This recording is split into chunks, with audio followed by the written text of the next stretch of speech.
Ideal mesmo para o mundo atual seria fazer o ensino médio junto com o curso técnico, certo? É no Senac que o aluno tem autonomia de verdade, formação cidadã, foco na diversidade, preparação para o Enem, material didático sem taxas e muito mais. Na real, tem tudo que você precisa para se sentir preparado para a vida. Seja para entrar no mundo do trabalho ou te ajudar a decidir o que fazer na faculdade. Quer saber? Senac. Vem comigo! Acesse sp.senac.br/ensino-médio-técnico.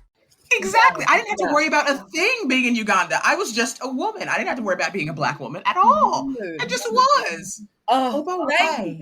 Yeah. Oh, what? Why? Oh, when? Oh, who? Oh, why? Like this. I mean, just is it a not a curse, not a sickness, not a anything, but is it just a Western Black woman existence that we have to just do this all the time? Hello everyone, I'm Emmeline Mondo and this is Mondo Moments. Now, you know the drill. I believe life is made up of millions of tiny moments and one of our tasks as humans is to be present for as many of them as possible. Well, this was definitely a moment. Now, all of my conversations on this podcast are moments because I adore everyone that I asked to join me. But this conversation was filled with the elements interrupting, we had a connection breakdown, and all the laughter, joy, and lamenting, I guess, that is filled with our friendship. And I wanted to keep all of it in, so it might sound a little different, even the intro's different. Honestly, I forgot we were recording, and this conversation is like sitting with us in the living room with blankets and popcorn, or being a fly on the wall in our conversation. I love Giselle's vulnerability, laughter, wisdom, jokes, and honestly, I'm just howling with laughter through most of it. So I do hope you enjoy it. Let's get started with the conversation and you'll see what I mean immediately. Hi Giselle, how are you doing? I'm well. How are you doing?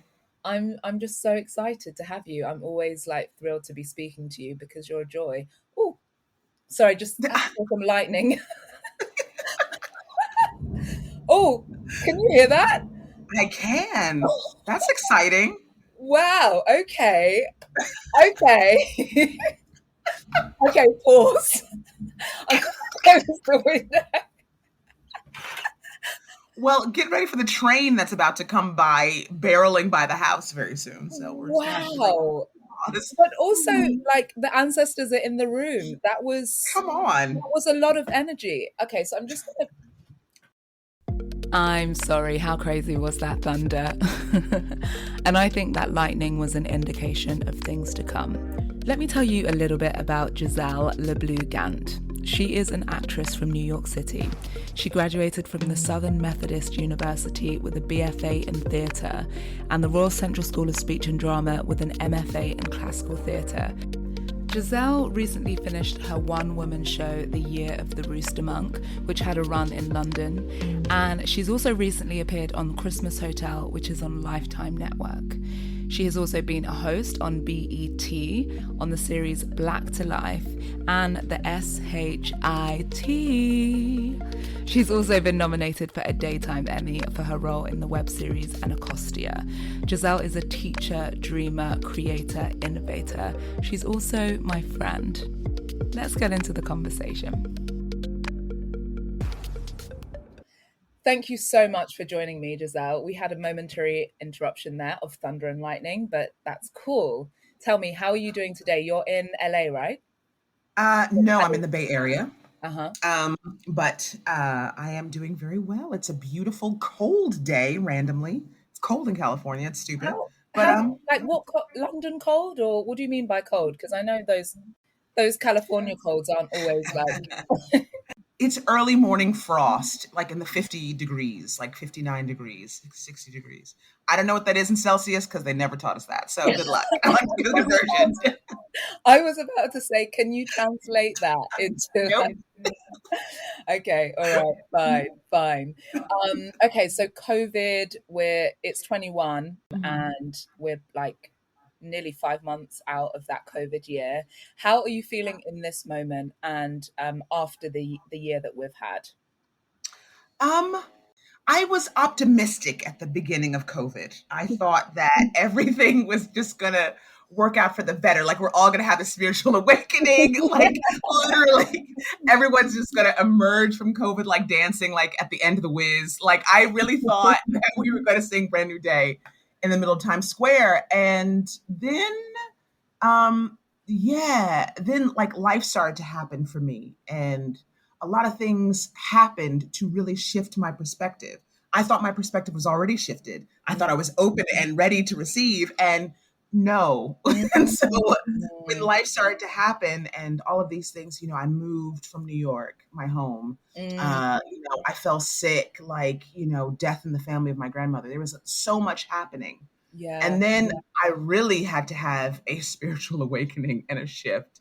And it looked nothing like I thought it would. It felt nothing like I thought it would. And so, yeah, I think I'm in the midst of that right now, just trying to sort of balance everything in terms of my spirit, in terms of practicality, because I am a flighty woman. I will, I will do whatever, I feel like, balancing all those things and, seeing what the rest of COVID is going to look like for myself. Well, I think that spiritual awakenings are interesting because they have been almost sometimes romanticized by a wellness community of, sunshine, happiness, peace, and love, when actually the real work of spiritual awakening is confronting fears, it's shadow work, it's stepping into that which you have unconsciously ran away from. And I guess the skill of pivoting in and out of that world is sharpened sometimes when you're an actor. Now, you are an actor and, well, Yes. many things, a writer, an actor, a voiceover coach, and artist. And I wonder the pivot and the process of like working through this, what you've called an awakening. How has it had an effect on how you see your work as an artist? Has it been like intertwined with that? I was forced to sort of confront what I really value as an artist, what I value as a Black woman, what Right. I value as a citizen of the world and of America. So I had to really sort of reevaluate all of these things in my art. And, at some point I sort of had to feel, I had to sort of ask myself, is the hustle was the hustle that I was doing in New York, before COVID, like, trying to do everything and try to be everywhere and, auditioning for a ton of things, to get one little thing, one measly little thing, fighting with other people to get one little thing. Is that how I see myself as an artist? Is that what I want? Is that, the life I want to lead? And so I sort of had to ask myself that hard question. And I don't, know if I know the answer yet, but at least I'm thinking about it. It's really shifted to how I see. I mean, I always knew that I had to create my own work, but I think now it's just like it's staring me in the face. Like I need to just do that rather Right. than, just be the audition girl that I was. I think I need to open my horizons a little bit more. So you did, giving yourself credit, you did step into doing that. You wrote a one-woman show, wrote and performed a one-woman show in the don't pull a face. People who can't see Giselle's face, she's trying to pull a face. It is an extraordinary achievement. And regardless of, look, I've said this to you before privately, regardless of what comes out after the process of completing a body of work like that, you got it out, you got something out. And I'd That's like to true. talk a little bit about that piece because it does incorporate your love affair, or at least your hometown. I was going to say your love affair with New York, but it's more than a love affair. It's Yeah. home. And Yes. I mean, there are many layers of what you discussed in the piece, from gentrification to your mum deciding to sell the house that have grown up in and move to Ghana, which is definitely a piece that we'll talk about. But all of those themes of great change, of having to again confront fear and find a way to pivot, and then putting that into your work. I really want to congratulate you, first of all, for doing it, Oh, but also what was the process like to find it in yourself to begin doing that? The process. It was the process. It's like, as you say, I'm gonna say it like you. The process. It was interesting. It was a lot more work than I thought it was going to be emotionally. A lot more emotional work. Um, I thought by sort of having a biomythography of myself. Like, you know what I mean? Like that I could sort of divorce a lot of my feelings and my emotions about this topic that I was discussing. And I really couldn't. And so when editing came, the editing process with like my director, it was very hard because everything was so precious to me because this was my life. This was, something that meant so much to me. And I was writing this in the midst of moving from New Yes, York, moving yes. from the house, like literally like saying goodbye to the ghosts of the house that I've known for so long. Like it was just Yeah. too emotional. So, and that coupled with, trying to write this piece and it also being all over the place, I think it's something that I might need to revisit. But it was harder than I thought. And now that I have some years behind me since that event, I think I could try my hand at it again and maybe it'd be a little bit more focused. Does that mean we have another one-woman show by Giselle Gant coming up? Yeah. Sips tea, side eye. Okay. He's like, I'm not even going to drop what's next. Um, can we have a little moment for New York? Yes. New York. Because I mean, I've definitely mentioned it at least 3 times in, previous episodes, and people who know me will know I've got a love, addiction with it. How are you feeling about your hometown city post-pandemic? You said something to me recently, which was, the line can't leave me now. You said New York is not my Mecca anymore, not like It's that. not. Um, It's and I'd love to unpack that if you know. Yeah, I thought the sun rose and set on New York. I believed that, as a New Yorker, like I Mm, can do anything. And I mean, our damn high school like graduation song was uh, it's New York, isn't it? If I can make it there, I'll make it anywhere. It's up to you, New York. This was our high school graduation song. So yeah, it's like beat into you that like New York is it. That's yeah, it. You've got to make it here. You've got to do that. yeah, Otherwise, you're a failure. Sort of that's the little addendum that I put in my mind. yeah, But yeah. that's just what it is. And so, I love other parts of the world tremendously.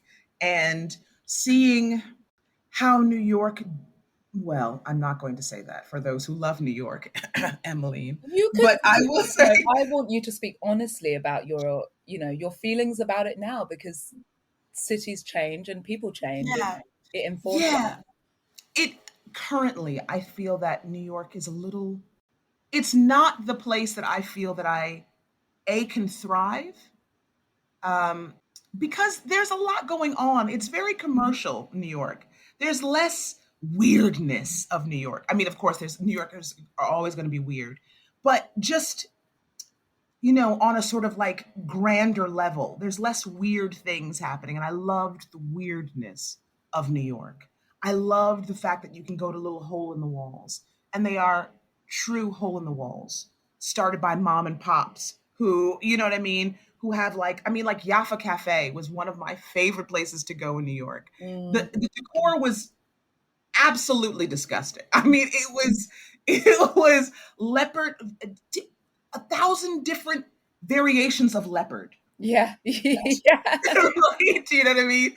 The couches, the art was just a mess, and it was the coolest place in New York to me. And like think places like that closing down. Do you know what I mean? Being replaced by banks or, a whole bunch of cool, I say in quotes, places that are trying so hard and not actually cool. Like things like yeah.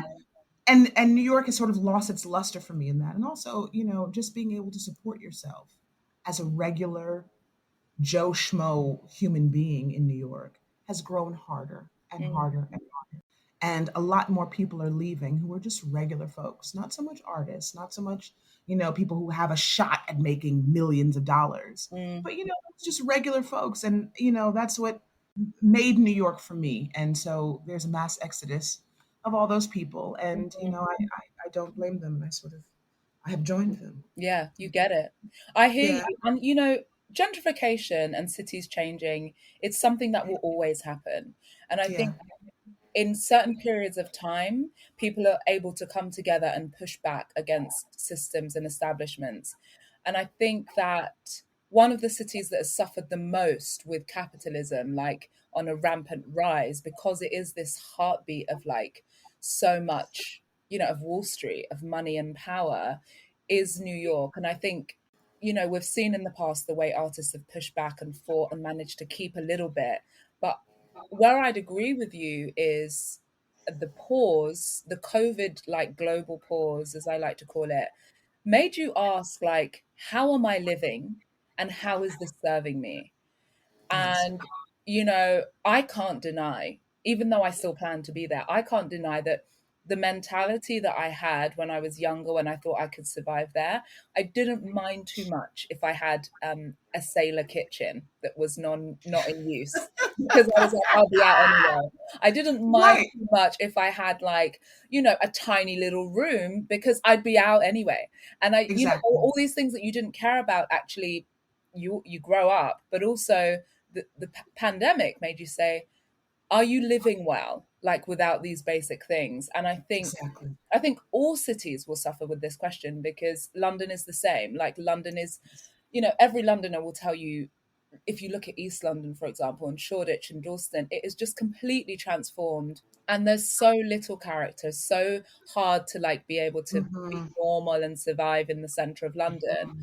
But I think what you have to balance it out with is if you're able to create a little bit of something that is important for what you find important, then you can like, see it out. I also think I there's agree. something to be said for leaving hometowns. So we both connected on this thing where like Giselle's a Harlem girl who loves London. She studied at Central School of Speech and Drama. She has a beautiful London story of when she was a little girl on holiday here with her mom. And she was like, this is my place, I'm going to live here. And she's endeavored and made a way to be here on several occasions. And the flip reverses for me in towards New York and London. So I think that we are women who like to move, as you said. We Mm-hmm. love to move and we leave our hometowns because we're in search of the next thing. I met you walking down the road in Kampala. So that That's true. was my absolute favorite thing about you. So let's talk a little bit about that actually. Mhm. Uganda, you found yourself in Uganda. What year was it? Was it 2015? Yeah, 15, 16, around there. I don't 15, actually 16, yeah. know. Yeah. Can you talk a little bit about the journey to leave New York for Kampala? Yes. So it was completely a whirlwind. My friends who I went to Central with, they started a theater company. And my friend, her uncle lived in Kampala with his family. And they have a expat like Shakespeare club. It's so weird. Like it was Mm, just so weird. But they did like little random Shakespeare plays with all the expats from like England who just want to get together and like try their hand at like Shakespeare. It was so weird. And so she, because she's a director, she decided, she was like, you know what? I want to do something in Kampala. So Giselle, we're doing what was it? No. Beatrice and Benedict. Jesus, I can't remember the play I mean, now. I can't remember anything. This is killing me now. I But feel embarrassed that we don't know it. Hold on. I'm embarrassed too, but part of my sickness is my memory. So I'm not gonna I'm gonna just pass it off to comedian. Benedict. Much ado. Much Ado. We all know this. Anyway, they were doing Much Ado. We went over there to do Much Ado, and she was like, we're doing Much Ado. We want you to play our Beatrice, who was Mm, supposed to be Ugandan, has dropped out. yeah. We're over here now. Can you get here in a week? And I was like, yeah, all right. Like, I just was gifted some money like a week before. And I was like, Right. yeah, I can get a ticket. I can do Yeah. that. Yeah. Yeah. And I Yeah. was closing week, and we did the show, and then I fell in love with Kampala and Uganda, and just sort of stayed another 6 months. I know, 6 I love it. As an African American woman, has that trip or that thought of going to any country in Africa been on your mind? Had it been on your mind and your heart that you wanted to do it? Because also I think I'm familiar of a lot of African Americans who want to, but have misconceptions or fears about making the trip to the continent. What Right. was your initial feeling? Or maybe there's something in your upbringing that meant that you didn't even think twice about it.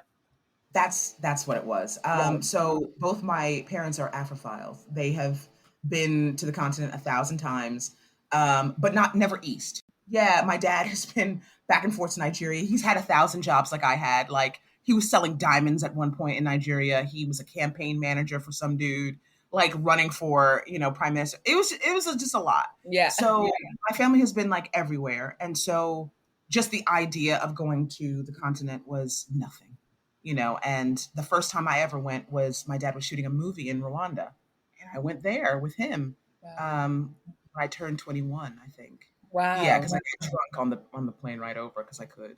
I got really drunk because I was 21.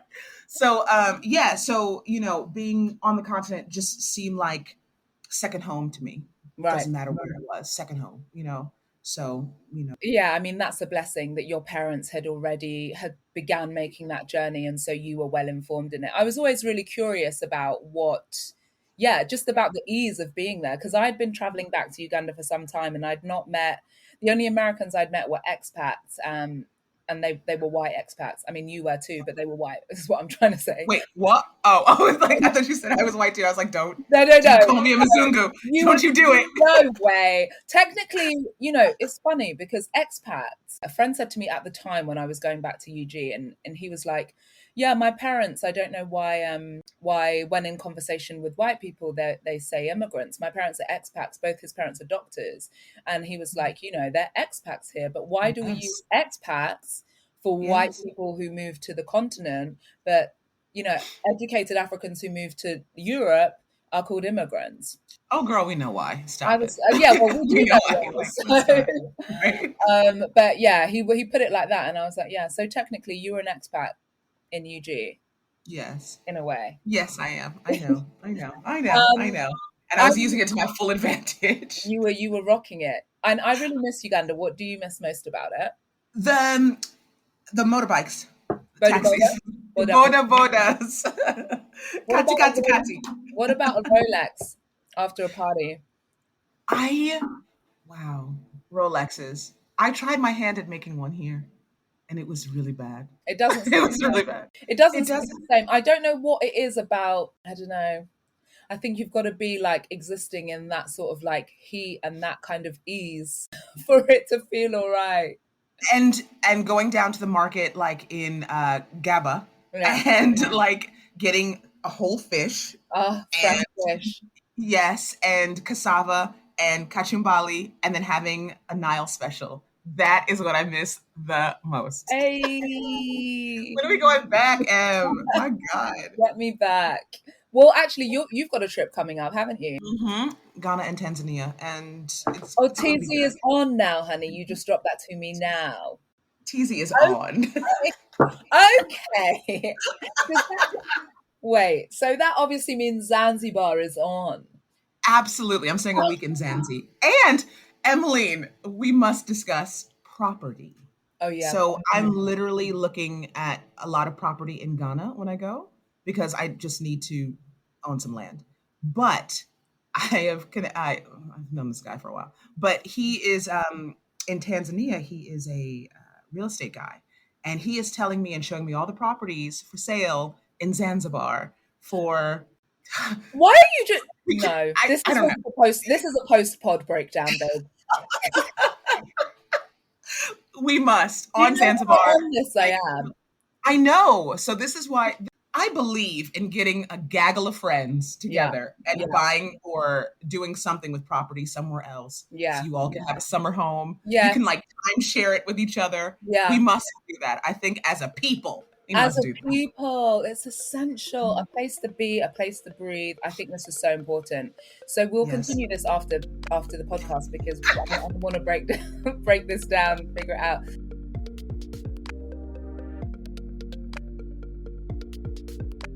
But yeah, a place to be. Recently, I've been thinking about a way of being, and like how we've been showing up in this world, and also what, again, 2020 has made us realize about who we are in this moment, and like what's important that we do. And I think touching on land is so important, because it's that way of, I guess, a sense of belonging, and a sense of like Yes.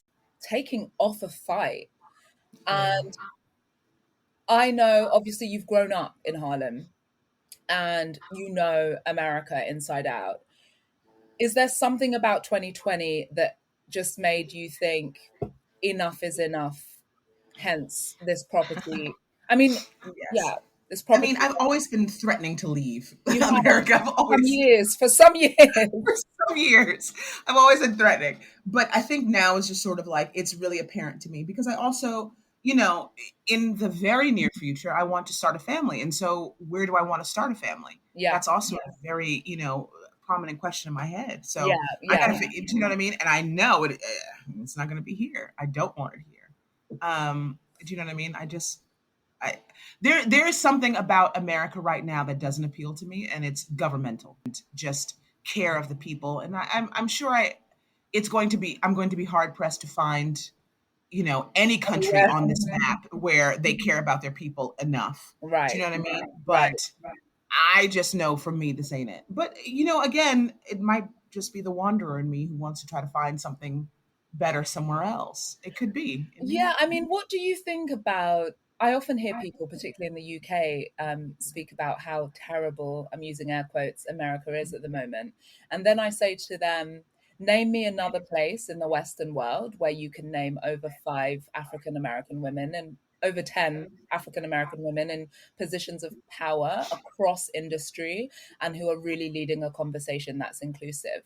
And I think America feels hot at the moment because we are in the middle of a global, like, great change. But my response to that is always, name me another place, like even countries on the continent in where women are in positions not just of power, but are really influencing change in the way that they're doing in America. And Well, I mean, I think I would push back on our Western ideals and our Western way of looking at other countries and the news that we get.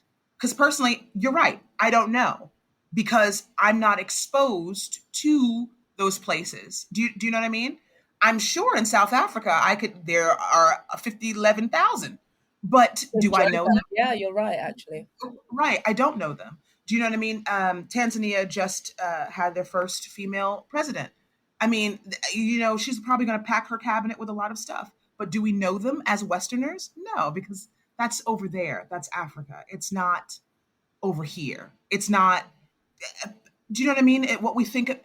I don't know. I think we have to sort of decolonize our news and our minds about what we know. Do you know what I mean? I Because love I feel that. like I think yeah, thank you for saying that, because I remember hearing a news story that in Madagascar, the current leader tried to put forward a natural cure that he had exactly. discovered for COVID.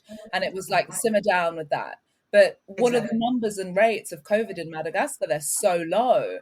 Yes. Across the islands, across the Caribbean islands, there's like less than 10 cases of COVID in some places. So you're Exactly. so right. Like, I'm going on my mind that is drenched in Western news of, like, you know, But it look what happens. we're doing. Yeah. Yeah. I mean, I'm even looking at the news today and seeing how American news, I will say American news, Yeah. is covering Israel and Palestine. It's very interesting. I mean, literally, it says like the escalation between Israel and Palestinian militants. And just sort of like, wow, okay. And that's the narrative that we are being fed over here. And if we don't sort of expand our news, expand our minds, expand a whole lot of stuff, we'll get stuck in one narrative. Hence, we don't know other Black women doing amazing things around the Yeah. world. Yeah. Because one thing we do know for sure is that Black women will continue to rise wherever you place them. So, Absolutely. actually, we just not We are knowing lotus based flowers. on it. Yeah, great food for thought. Well, I definitely look forward to our holiday home in Zanzibar that everyone's going to be calling me. Absolutely. It's going to be overlooking the water. It's going to be amazing. You touched on a point that I think about as well, which is like family, and definitely feeling that even though I'll probably be in the States in the near future, I don't think I know that I won't be raising my children there. So yeah, it's an interesting thing to consider. Yeah, and I'm thinking about like a lot of, I'm thinking about like minute things like childbirth. Where do I want to have a baby? And I mean, literally in a hospital. Where do I want to have a baby? And it's not going to be in America. And we have this idea of, oh no, America's have the best hospitals in the world. You have to have a baby here. And sort of like, statistically, for Black women, no, I'm not going to be having a baby. That's the same in the UK as well. Is it really?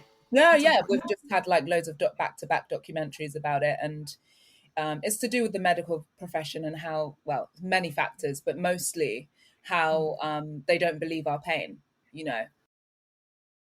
In April 2019, the BBC reported Black women are still 4 times more likely than white women to die in pregnancy or childbirth in the UK. And in the US, the rate of pregnancy-related deaths among Black women is 3 to 4 times higher than among white women. Dr. Anna Langer, director of the Women and Health Initiative at Harvard Chan School of Public Health in Boston, said, "The reason behind the racial disparities are many and complex. Lack of access and poor quality care are leading factors, particularly among women at lower socioeconomic levels." Lang goes on to say, "There's a bigger problem. Basically, Black women are undervalued. They are not monitored as carefully as white women are. When they do present with symptoms, they are often dismissed." The American Heart Organization spoke with Dr. Alison Bryant-Manther. She said, "Racism affects so many things before the patient even gets to the clinical encounter. Both implicit bias and structural racism affect how women are cared for in the healthcare system." End quote. The research, data, and voices of Black women prove that our voices are not only unheard, but they are not believed in critical moments of our care. Yeah, let me go somewhere where they will. I think Black women, we are sort of, again, colonizing our minds to think that there's only one way to do something. Right. And it's the Western way. Yeah. And again, you know what I mean? I think. Totally. Like one area of that, we'll finish on the babies and births shortly. My womb.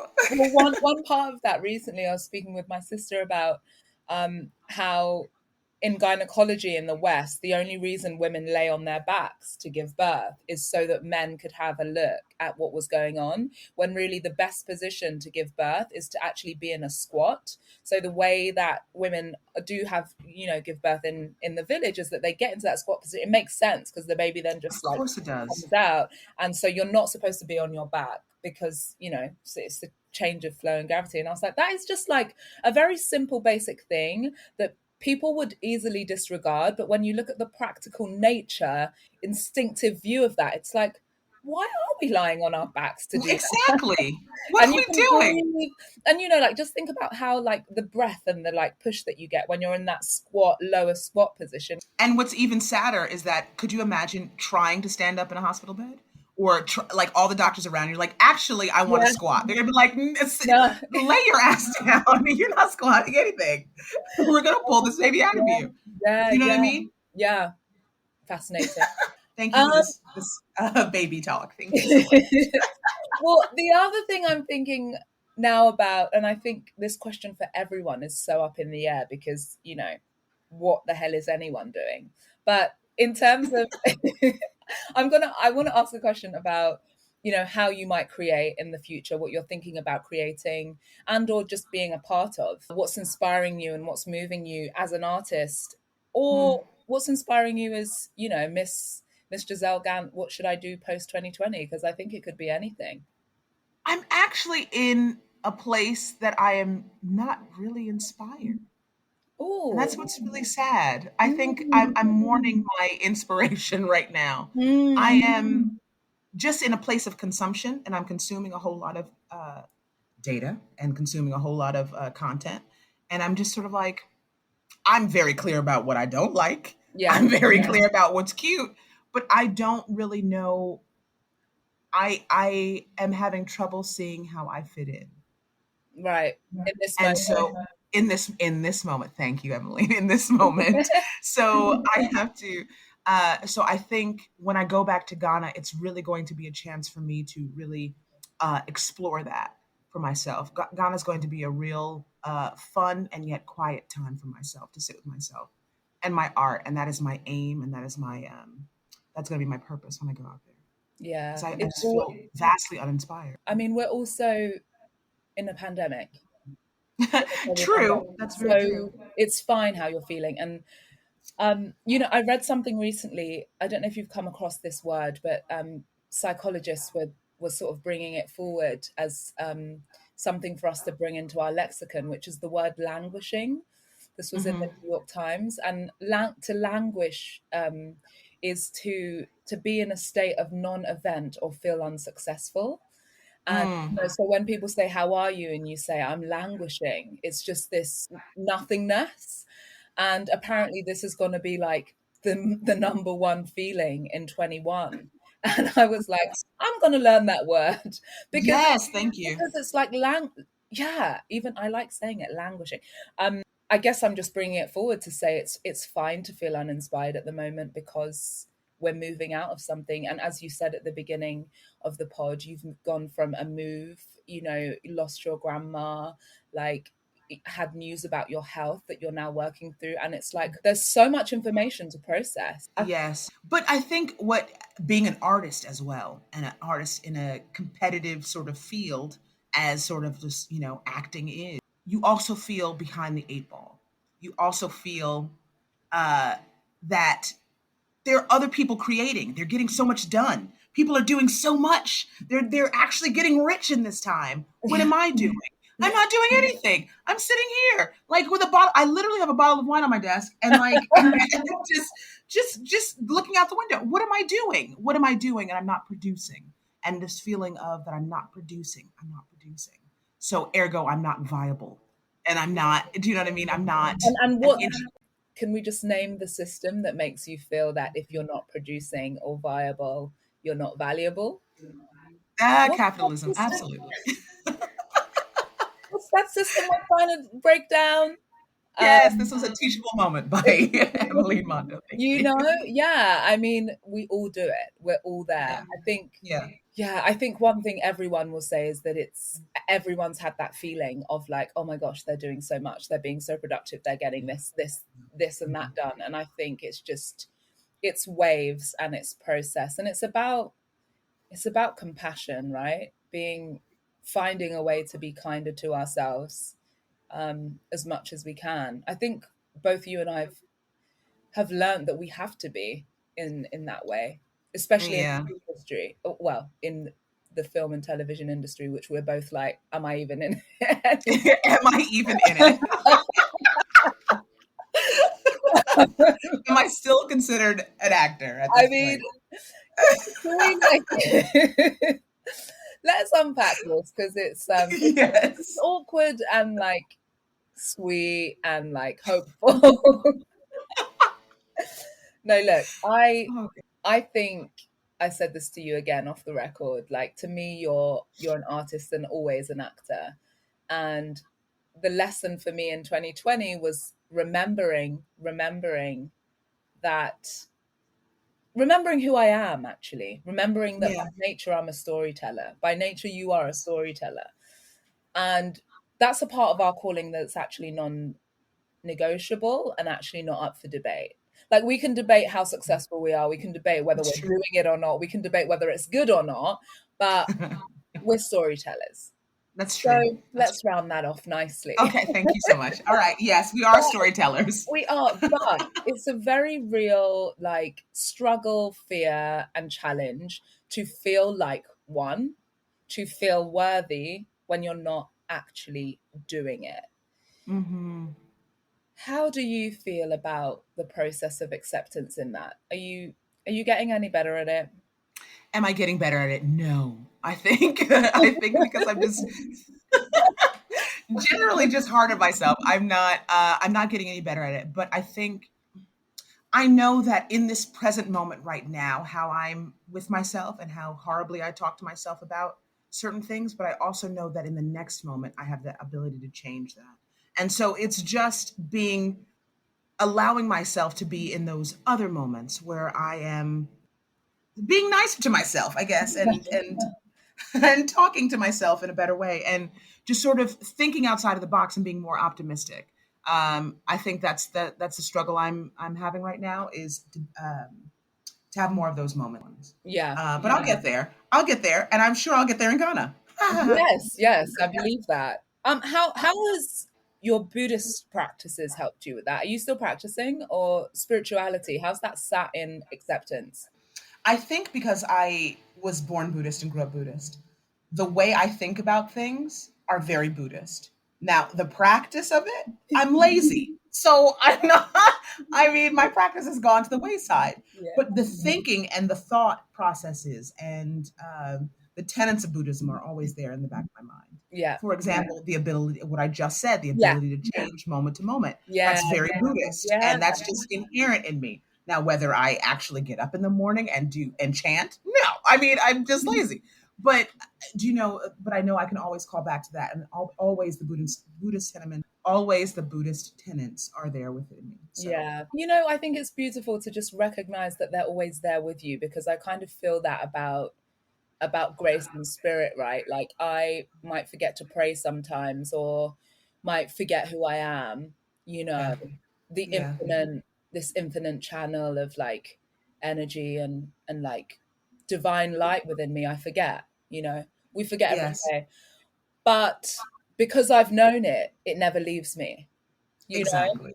because we've Exactly. known it once before, it actually never leaves. And it's always just there waiting for you to allow it to hold you and guide you. So Exactly. And I think, you might have moments of slip up, but those slip ups last, they're shorter and shorter, for example. I yeah. mean, last night I had a complete breakdown, and my mother was like, "Oh my God." And I was like, "Just get out the phone of me," because I was sort of lamenting or languishing. There it is. Language. And just sort of like bemoaning my state of like not being artistic, not being sort of where I feel I need to be in life. And that lasted all of 3 minutes, which is an accomplishment for me. I had to call my mom back. And I was like, "Yeah, I'm over it now. Like I've gotten my little tantrum out. Thank you." But do you know what I mean? Because they the same with depression. Once you understand who you are and where you're going and what you're about, those moments, those slip ups are, become less frequent, and Yeah. they become shorter and shorter, which Yeah. I'm so thankful for. Yeah. Because who I was even last year is different than who I am now. Because I just had to realize a couple of things about myself. Yeah. I'm the shit sometimes. So I gotta just hang on to that. This is true. This is true. I read somewhere recently about, no, Tara Brach said, like, the spiritual life is a process of remembering and forgetting. So it's literally like you forget who you are. You remember, oh, I'm great. Oh my God, Exactly. oh my God, I'm amazing. Oh, shit. So once you know that, let yourself have that moment, be fully in it, like have the breakdown, the tears if you want, and then come back into that knowing. But Right. I don't know. I love us as, there's a specific way that Black women are. We're just on a particular ride, and the way that we have to keep coming back can feel so exhausting, but Yes. we continue to do it so well. And yeah, I do think it's specific to us. Like, it's specific to the ways that we're here and the way that we continue to be here. Yeah. Yeah. Yeah. Do you find that is? I'm trying to frame this question where it doesn't sound like complete stupidity, but do you find that in Western Black women there is more of a need for being a daily phoenix, really, like rising from the ashes daily, or is a Western Black woman thing, or do you think it's just a global Black woman thing? Being a Because daily phoenix, first of all, let's Daily create some Phoenix. space for that. Does a Western Black woman feel the need to be a daily phoenix? I absolutely love it. And that is just such a great question, babe, because I think you're asking that from the knowledge of a very glorious way in Uganda, like, oh, well, why a woman is just Yes, being, and it's like, yes. honey, like, welcome The to fact that I my didn't have to yeah, exactly, I didn't have to yeah. worry about a thing being in Uganda. I was just a woman. I didn't have to worry about being a Black woman at all. No, I just no. was. Oh, Oh, but thank you. why? Yeah. Oh, what way? Oh, what when? Oh, what who? Oh, but why? Like this.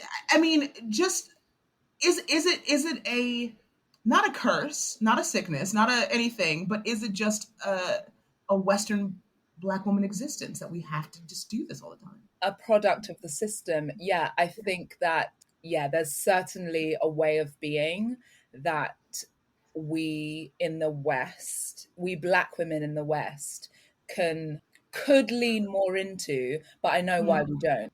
So I do actually think they're two different glow ups, right? Both yes, are valid.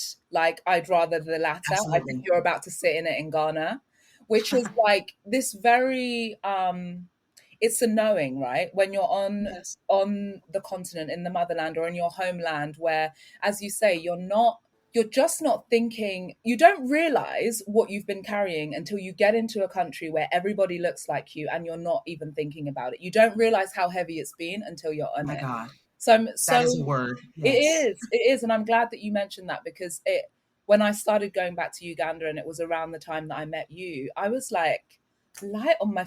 There was a bounce. you were. I was light. I was it was You and these boda bodas with your hats just literally flying down the street. that's like, I was throwing things on in a really, like, I do love to throw on a look, but actually in UG I literally did not care, and I'm like, oh, this is the carefreeness that white girls are having, like, on, Yes. in these like Chelsea streets, and I was like, okay, I get it. Or on the continent. Let's be real. Yeah, they're They're having that exercising their carefreeness, and I'm just sort of values. like, Yeah, they really are. So in the West, I think the way that we come back from the glow up is intertwined with, like, you didn't think I'd come back, did you? But here I am, and I look better than you, and I look good, and then it still feels good.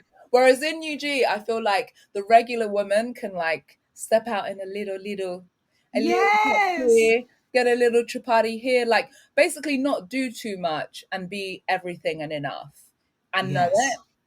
And yes, yes, oh, now yes. I've said it, I'm jealous. Me too. Oh my gosh. Yes, Yeah, yes. we don't have to do the most to be valuable and enough. Exactly. And I feel like we have to do this all the time. And it's Mm, exhausting. It's exhausting. Why? But also it's something that we but there's also something beautiful in that. I don't know yeah, what it is, but I it's think beautiful. so. Like, But the I beauty, can't even. is that we achieve the glow. No, it's so it's kind of sad as well, as I giggle It about it. is. That's why I was Like, like, what bit? is it beautiful? What I mean, I bit? guess in a sad way. The beauty is that we find a way to make it look good, when actually the truth of the experience that we're having is that the fight back from our, like, lows are wild. Mhm. I mean, it's otherworldly. Yes. Like, Yes. who's getting coming back from these points, these minuses, all the bank accounts, minus. Where's my next job? Don't know. Where's my partner? I don't know. It's a no, it's a no, it's a no. Then suddenly you're like, honey, I'm everyone. The Phoenix, honey. Literal And you're just ashes. like, how did you, like, How did you just, do that? yeah, how do you do it? How How did do you you do do it? that? And I think we have to sort of pat ourselves on the back because every single Black woman who lives in the West does this. And so we are kind of brilliant for that. And I Yeah, think yeah. my friend had to remind me the other day. He was like, Giselle, I don't know how you do it, but you always bounce back from something. Like, and I'm just like, oh, yeah, I do. Like, it's just, yeah. But the shit Yeah, is exhausting. yeah. it's like it's being on a trampoline all day, every day, for Yeah, the whole of your life. Like, that's exhausting. and we don't You're even gonna look realize. good afterwards. It's funny because I think that of you. I always think, wow, like you always bounce back. But I remember someone saying to me as well, oh, you always land on your feet. And I remember thinking, I don't, like, why am I always falling? Like, Right, exactly. I don't- What's happening? Can I just stay on my feet, please? Can I just stay here? Can I just like always be walking well? Like, why is it always, Please. do you know what I mean? It's like, Exactly. And that's how I feel right now. Like, I feel like I will land on my feet, but I am still up in the air, or I'm jumping right now. I'm not yeah, even coming down. Like, I'm not even like about to land. And it's so annoying for me to have to keep doing this, to have to keep rising again from the ashes. I'm tired of this. Can I just burn brilliantly, please, for a while? Can we keep the light on? Yeah. Do you think there's something about the length of this pause that, while we can feel grateful for the stillness, actually for us, it's like longer to stay with the wounds. And so the healing, like, one could argue that this amount of stillness for us in some ways is actually like an opening and a look at so much that we had just been pushing on with. Absolutely. Absolutely. I think it's necessary, and I feel like we wouldn't have gotten. I'm just speaking about Black women. I don't think that we would have been given such a reprieve in our lifetimes ever. Like, we would have never had a chance to breathe like this. And whether we took that chance or not, I mean, some of these girls have been hustling since the first cough last December, the December 4th. This is the first person coughed. They have been working and turning it out and doing everything amazingly. Yeah. Great. Yeah. But for all of those other ones, I think it's a real good time. But I mean, even in that, they have discovered something about themselves, haven't they? That they could turn it out, make it work, start a business, right, do whatever, you travel, whatever. That's great. That's amazing. You've discovered that about yourself. And I think for the other ones of us, we're discovering other things about ourselves that may not be so pretty. Right. But that need to heal. And we need to heal a lot. So hopefully this is a time for us Black women to really heal. Because once, even when you're sick, for example, they tell you take that extra day or week or whatever to make sure that you're healed, because then you're going to come back 1,000 times. You're going to come back swinging. And I feel like Black women are going to come back swinging. Right. Hard. Right. Knocking it down. But we need to take this time to heal, honestly, and be honest with ourselves, so we can come back and just rule the world like we plan to. Yeah. Yeah, really poignant. That moved me as you said it, because there are different pockets of us, like, leaning into the different lessons and the teachings. And actually, I think both sides are equally hard, whether you kept it going, turning stuff out, and you're like, pushing stuff out, or you're sitting with that healing. Yeah, my honest hope is that enough of us did really stop and allow it, because I think you're right in that I can't think of another time that, like, globally and as a society, we would have been given the spaciousness to. But I recognize that it's a privilege to be able to also, make that choice. Absolutely. I was going to say the exact same thing. It's a wonderful privilege that a lot of us haven't been able to experience, and probably won't ever again. I think even in our lineage, in our 7 generations, I don't think we'll be able to have this reset again. Yeah. So I really pray that we took the time to do whatever we felt was necessary for our healing, so that we can go forward and be amazing. Yeah.